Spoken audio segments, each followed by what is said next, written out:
Melalui Peraturan Menpan dan Reformasi Birokrasi Nomor 6 Tahun 2015, pemerintah mencabut aturan tentang larangan bagi PNS untuk menggelar kegiatan termasuk rapat di hotel yang telah dikeluarkan pemerintah sebelumnya. Hal ini tentu disambut positif kalangan pariwisata di Bali, khususnya para pengusaha hotel. Pelaku usaha pariwisata Bali Gusti Kadi Sutawo mengatakan, sebelumnya terjadi penurunan okupansi hotel sekitar 20% akibat larangan rapat PNS di hotel.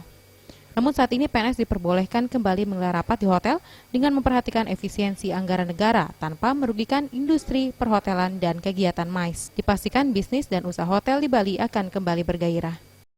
Kita perlu mengucapkan apresiasi setinggi-tingginya kepada Pak Menteri PAN atas keputusan beliau yang sangat bijak untuk memberikan izin kepada PNS untuk melakukan rapat-rapat di hotel, karena ini akan menggairahkan kepariwisataan kita.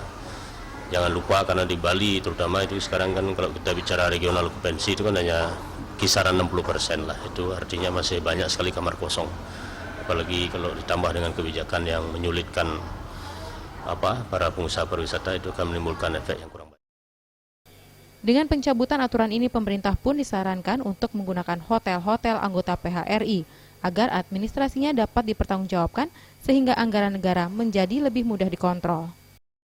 Putu Wirani dan Sute Ardana, Bali TV.